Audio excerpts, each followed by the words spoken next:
మా ఇంట్లో ఎప్పుడు చికెన్ బిర్యానీ చేసినా ఎప్పుడు హిట్టే.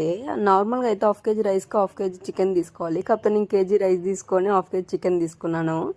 ఇంకా నేను హాఫ్ కేజీ చికెన్కి చూపిస్తున్నాను మ్యారినేషన్. ఉప్పు కారం 2 స్పూన్లు, అలానే పసుపు కూడా వేసేసుకోండి. అందులోకి అల్లం పేస్ట్, అలానే ధనియాల పొడి, అలానే చికెన్ మసాలా కూడా వేసేసుకొని ఒకసారి బాగా కలిపేసుకోవాలి. అందులోకి కొంచెం చిన్న కప్ అంత పెరుగు, అలానే లేదు అంటే ఒక 10 రూపాయల పెరుగు ప్యాకెట్ వేసేసుకోవాలి. బాగా కలుపుకున్న తర్వాత ఫ్రైడ్ ఆనియన్స్ ఉంటాయి కదా, అవి కూడా వేసేసుకోండి.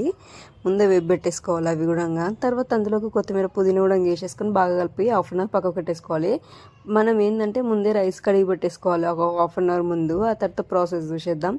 ప్యాన్లోకి ఆయిల్ వేసేసుకొని అందులోకి స్పైసెస్ ఉంటాయి కదా, అవి వేసేసుకున్న తర్వాత ఆనియన్స్, పచ్చిమిర్చి వేసి వేయించేసుకోవాలి. అందులోకి కాస్తంత అల్లం పేస్ట్, పసుపు వేసేసుకోవాలి. పచ్చివాసన పోయిన తర్వాత మనం ముందే మ్యారినేట్ చేసి పెట్టుకున్న చికెన్ వేసేసుకోవాలి.